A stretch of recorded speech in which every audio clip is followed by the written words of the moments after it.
A'udzubillahi minasyaitonirrajim. Bismillahirrahmanirrahim. Assalamualaikum warahmatullahi wabarakatuh. Jumpa kembali di channel Sampul Hitam yang tentunya akan berbagi cerita.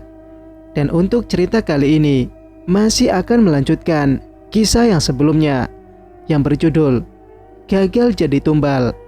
Cerita ini ditulis oleh Faiza Wibisono atau Mon Jasmine. Dan bagi teman-teman yang ingin membacanya secara langsung, teman-teman bisa langsung cek link yang saya sudah siapkan ada di deskripsi. Dan tak usah berlama-lama, bagaimanakah untuk kisah kali ini? Ini dia kisahnya.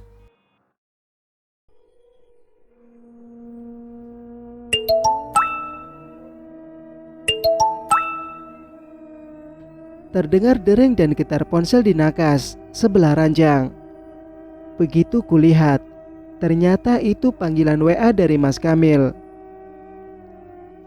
Halo Dek Zulaiha, gimana kabarnya? Kata Pak Le, kamu hari ini sudah boleh pulang. Iya Mas. Bagus kalau gitu. Semoga setelah di rumah, keadaan kamu segera pulih seperti sedia kala. Amin.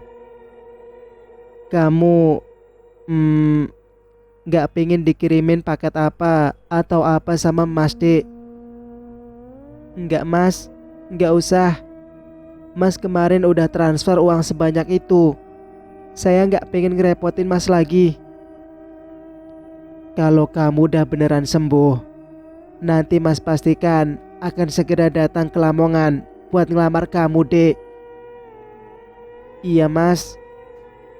Entahlah, kini aku tak lagi antusias mendengar suara lembut darinya. Meski desiran di hati masih cukup terasa, aku lebih ingin menghindari banyak bercakap dengannya. Aku mulai jenuh mengobrol berlama-lama dengannya. Rasa hati terlanjur kecewa meski hal itu belum terbukti. Udah ya Mas, aku mau siap-siap. Hari ini aku mau pulang ke rumah. Iya Dek. Mas Kamil, kenapa kehidupanmu begitu misterius? Siapa orang yang mencekikmu hingga tengah malam kamu harus berlari mengerang, terengah-engah seperti itu? Siapa wanita yang berulang kali ada di kamarmu? Lalu, siapa wanita tua renta yang postur tubuhnya menyerupai ibumu? Pertanyaan-pertanyaan itu harusnya sudah cukup membuatku ragu padanya sejak awal. Namun, aku terlalu bodoh diperbudak cinta, hingga selama ini aku selalu merasa menerima, meski keanehan-keanehan itu tampak nyata. Setelah ini, tak lagi aku dibodohi oleh cinta. Akal sehatku dengan keras menampik itu. Aku ingin menjauh dari Mas Kamil, menceritakan semuanya, agar acara lamaran besok ditunda atau dibatalkan saja. Namun, bagaimana dengan bule? Pasti dia akan murka mendengarnya. Padahal dia sama sekali tak paham alasanku. Dia pasti akan mengataiku yang tidak-tidak. Dan lagi-lagi akan menjadikan Wisang sebagai alasannya. Singkat cerita, Dok, Pak Le sudah mengurus administrasinya. Hari ini Pak Le juga udah nyewa mobil charteran buat kamu pulang. Makasih Pak Le. Alhamdulillah. Sudah tak sabar lagi aku pulang ke rumah, merebahkan diri di kasur empukku. Tubuhku juga sudah mulai baikan meski tak sebugar sedia kala. Tak mengapa, pemulihan di rumah akan lebih cepat. Singkat cerita, Zulaiha, Zulaiha, panggil demit wanita yang ada di dinding ruang tamu. Dia kini berdiri di samping ranjang kamarku. Oh, kamu. Lama tak bertemu, Zulaiha. Demit, aku mau nanya dong. Apa, Zulaiha? Apa selama aku di rumah sakit, Bule dan sepupuku ngomongin aku? Tentu saja, Zulaiha. Banyak yang ingin ku ceritakan padamu. Terus, apa kamu pernah ketemu siluman ular di kebun dekat rumah? Kenapa kau menanyakan itu padaku, Zulaiha? Enggak apa-apa. Sejak kau kecelakaan, aku tak lagi melihatnya di sekitar sini. Benarkah? Wisanggeni, kamu ada di mana? Sudut pandang Kamil Adiaksa. Akhir-akhir ini, hari-hariku diisi dengan kebimbangan dan kekhawatiran akan keadaan Zulaiha. Aku berharap dia selalu baik-baik saja di sana. Sakit yang mendera Nyai hingga ia terkulai lemah berhari-hari pun membuatku gusar. Takut keadaan buruk Nyai akan berimbas padaku, juga ayahku. Ayah merawat Nyai dan tak mengizinkan satu orang pun masuk ke kamarnya. Aku diminta untuk memantau kebun kopi dan karetnya yang berada di Temanggung. Di sela-sela kesibukanku bekerja menggantikan ayah, kuistirahatkan tubuhku untuk sekedar melepas penat, menikmati kopi dan sejuknya hawa dataran tinggi. Lagi-lagi aku teringat Zulaiha. Kabar dari bulenya, hari ini dia sudah bisa pulang ke rumah. Aku sungguh bahagia mendengar keadaannya yang berangsur membaik. Setiap hari, lebih dari 3 kali, kutanyakan apa yang dia kerjakan. Apa dia sudah makan? Sudah minum obat ataukah belum? Agaknya gadis itu mulai jenuh dengan perhatianku yang membosankan.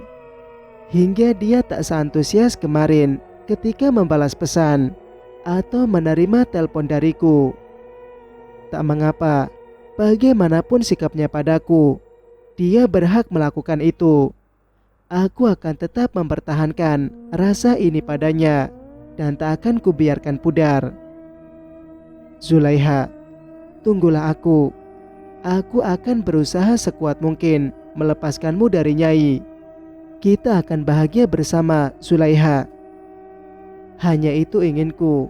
Terdengar amat sederhana, namun terasa berat dan seolah tak mungkin untuk direalisasikan. Bagaimana caraku melindungi orang yang kucintai dari jeratan lelembut sekuat Nyai? Sanggupkah aku melakukannya?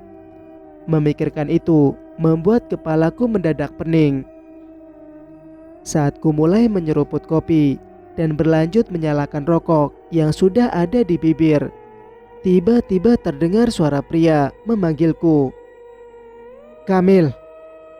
Lagi-lagi pria itu.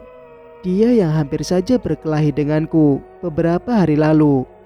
Dia yang berulang kali berjumpa dengan calon istriku. Dia melangkah kemari. Pria berpakaian serba biru navy itu mendekat, lalu duduk tanpa izin di kursi depanku. Apa maumu?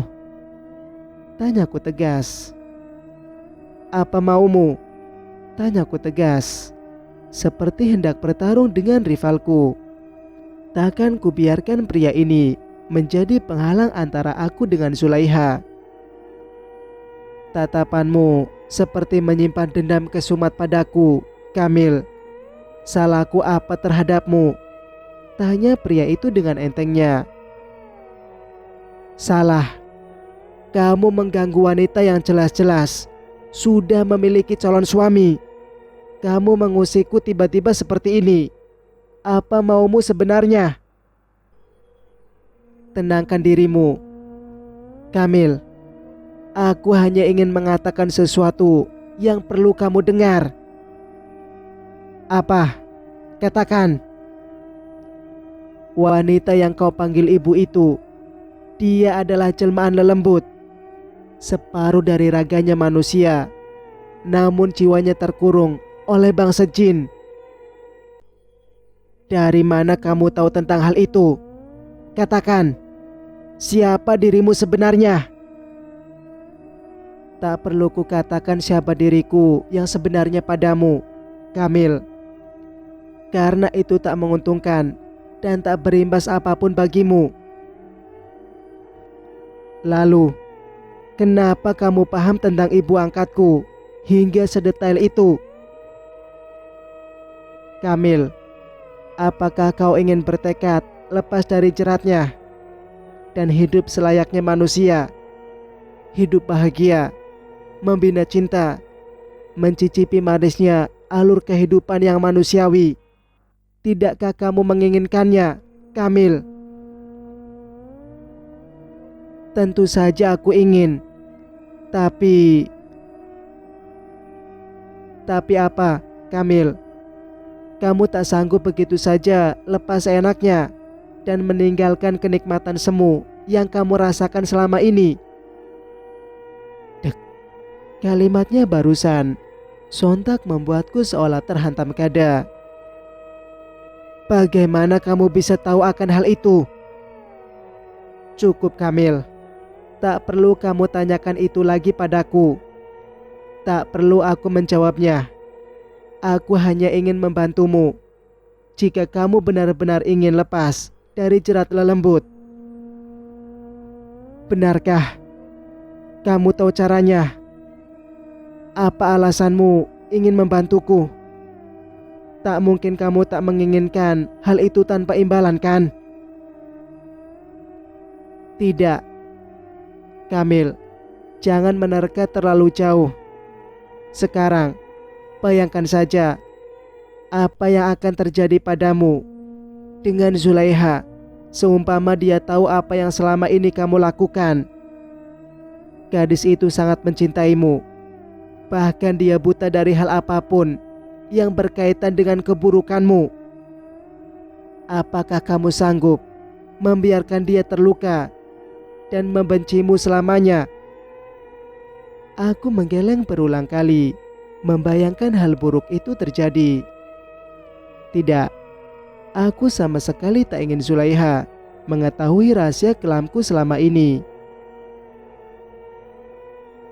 Dia sangat mencintaimu dan berharap bahagia bersamamu, Kamil. Tegasnya menatapku intens dan dalam, penuh arti. Lantas, apa yang bisa aku lakukan supaya aku bisa lepas dari perjanjian hitam itu? Dapatkah aku benar-benar lepas? Bisakah Zulaiha menerimaku? Aku bisa membantumu, Kamil. Kita bisa bekerja sama. Bagaimana caranya? Kamil, wanita yang bersamamu itu, dia tak pernah selemah seperti ini sebelumnya. Karena kamu selalu menuruti kemauannya. Sekali kamu tak berhasil memberikan persembahan padanya, dia akan lemah dan nyaris lepas dari tubuh manusia. Saat itulah dia bisa dengan mudah dikalahkan. Apa maksudmu? Kamil, bukankah selama ini kamu yang bertugas mencari tumbal persembahan untuknya? Zulaiha, bukankah dia juga seharusnya jadi korban, namun berhasil lolos? Itulah takdir hidupnya. Aku harus bagaimana? Jika kamu ingin dirimu dan Zulaiha selamat dari jeratan lelembut itu, biarlah lelembut itu lemah, selemah-lemahnya. Jangan obati dia. Dan saat dia benar-benar berada di titik terlemahnya, bawa dia padaku. Aku akan mengalahkannya dan melepas tubuh manusia dari kungkungan ruh lelembut. Apakah kamu dari bangsa lelembut hingga kamu begitu percaya diri dan yakin dengan kemampuanmu mengalahkannya? Tanyaku penasaran, menatapnya penuh selidik. Benar, Kamil. Apa? Katakan, apa tujuanmu? Apa kamu juga berniat menjerumuskan manusia? Tidak, Kamil. Tanpa diiming-imingi apapun, manusia dengan sukarela mendatangi lelembut, seperti yang dilakukan ayah angkatmu itu. Tanpa permintaan dari kalian, bangsa kami takkan dengan mudah mengikat perjanjian. Bagaimana aku bisa mempercayaimu? Terserah maumu, Kamil. Aku menawarkan solusi terbaik kegundahanmu ini. Bukankah kamu ingin hidup bahagia bersama Zulaiha dan lepas dari belenggu laknat itu? Kuhela napas berat, berpikir keras mempertimbangkan penawaran tak masuk akal dari pria yang mengaku bangsa lelembut ini. Jika aku menolaknya, aku tak akan lagi dengan mudah mendapatkan kesempatan ini. Bukankah ini yang kuinginkan, agar aku bisa hidup tenang bersama Zulaiha? Namun, di satu sisi aku merasa ragu dengan ucapannya. Dia berasal dari bangsa lelembut juga, yang bisa menjerumuskan manusia ke lembah kesesatan, seperti yang kulakukan selama ini. Lantas, bagaimana aku menyetujuinya? Tidakkah kamu ingin bekerja sama denganku demi kebaikan hidupmu kelak dan Zulaiha? Kuteguk ludah spontan sesaat setelah mendengar nama Zulaiha disebut. Dialah satu-satunya alasan terkuat agar aku terlepas dari belenggu yang menyengsarakan hidupku. Kuanggukan kepala berulang kali, tanda menyetujui. Kurai jemari nan kekar itu, lalu kujabat tangannya dengan mantap. Siapa namamu? Tanyaku penasaran. Aku Wisanggeni, bangsa lelembut, setengah manusia, yang terlahir dari ayah manusia dan ular siluman yang bersemayam di tubuh ibu angkatmu. Apa? Mataku terbelalak sempurna mendengar penuturannya barusan. Benarkah? Kataku lagi tergugup. Benar, Kamil. Ruh lelembut yang merasuk ke dalam tubuh ibu angkatmu itu adalah ruh piungku. Lelembut berwujud setengah ular. Jadi kamu adalah anak dari Nyai Tarsih. Laki-laki bernama Wisanggeni itu mengangguk. Ibuku, sejak ratusan tahun lalu, hidupnya dia habiskan dengan bersekutu bersama manusia. Dia ingin sekali menjadi manusia, tak peduli apapun cara ditempuhnya. Aku sendiri juga bangsa jin yang memiliki darah manusia. Ayahku dulu seorang manusia yang telah meninggal beratus tahun lalu.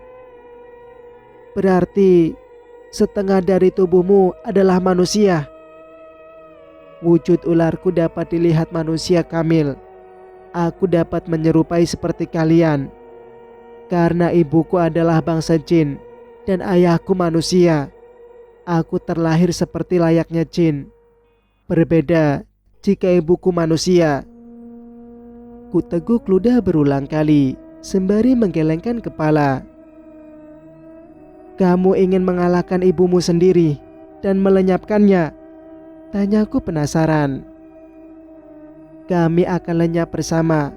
Jika kekuatan kami sama-sama tak seimbang, kami akan sama-sama mati, Kamil. Lalu, apa yang harus kulakukan untuk membantumu mengalahkan Nyai? Amati dia.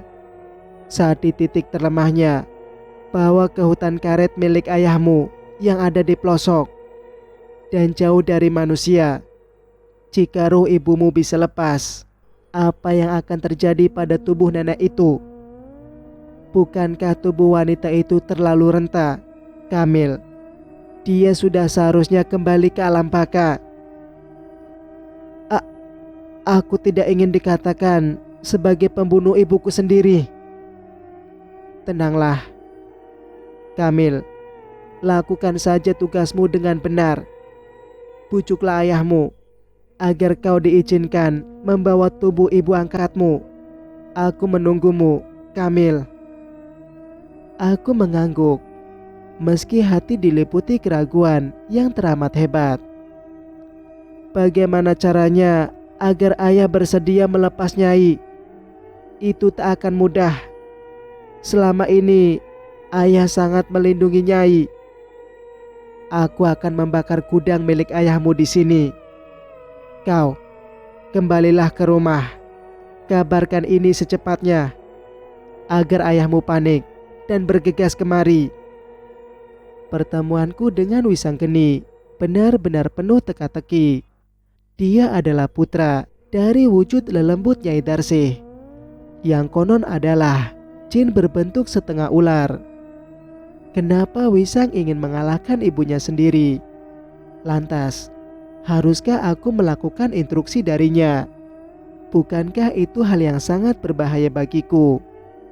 Tidak, tidak apa-apa. Selama ini, aku sudah berulang kali melakukan tindakan keji atas perintah Nyai. Kali ini, aku harus mengakhirinya lewat perantara Wisanggeni. Pria ular itu mungkin sudah menyulut api di gudang ayah. Semoga ini akan jadi cara yang efektif agar ayah mengizinkanku mengambil alih tugas merawat Nyai. Tak mungkin ayah meninggalkan Nyai begitu saja tanpa ada yang menjaga. Ayah sudah teramat percaya padaku. Pasti dia akan memberiku amanah untuk menjaga Nyai. Ayah, ayah, ini aku.